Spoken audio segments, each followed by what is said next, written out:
বিসমিল্লাহির রহমানির রহিম। প্রিয় সহকর্মীবৃন্দ, আসসালামু আলাইকুম। আজ দীর্ঘ 6 বছর পর আপনারা আবার একসাথে ফ্যাসিস্ট মুক্ত বাংলাদেশে একত্রিত হতে পেরেছেন। সেজন্য আল্লাহর কাছে হাজার শুকরিয়া আদায় করছি।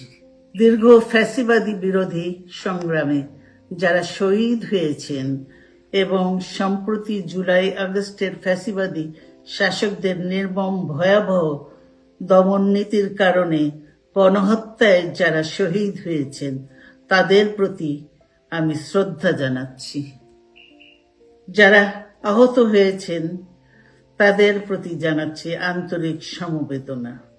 আমি চিকিৎসার কারণে যুক্তরাজ্যে অবস্থান করলেও আমি সব সময় আপনাদের পাশেই আছি।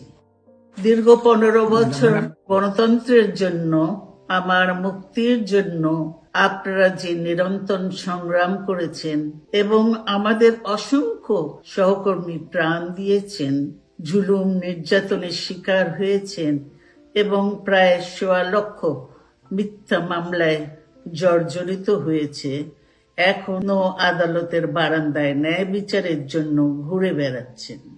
আপনাদের এ ত্যাগ শুধু দল নয়, জাতি চিরকাল স্মরণ রাখবে। দেশ আজ এক সংকটময় সময়ে অতিক্রম করছে।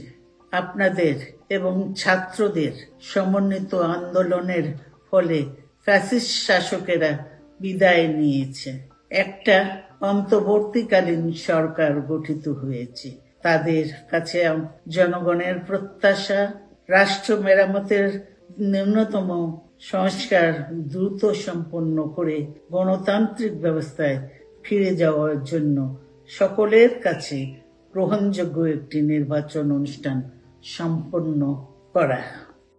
আমার অবর্তমানে দলের ভারপ্রাপ্ত চেয়ারম্যান, সিনিয়র নেতৃবৃন্দ এবং আপনাদের সকলকে সাথে সঙ্গে নিয়ে নিরন্তর কাজ করে দলকে সুসংহত করেছেন। আমি আপনাদের ধন্যবাদ জানাচ্ছি। আমি বিশ্বাস করি আপনারা শহীদ প্রেসিডেন্ট জিয়াউর রহমানের আদর্শে আরো উজ্জীবিত হয়ে আগামী নির্বাচনে সাফল্যের জন্য ঐক্যবদ্ধভাবে কাজ করবেন। এমন কোনো কাজ করবেন না যাতে আপনাদের এত দিনকার সংগ্রাম, আত্মত্যাগ বিফলে যায়। আমাদের সব সময় শহীদ প্রেসিডেন্ট জিয়াউর রহমান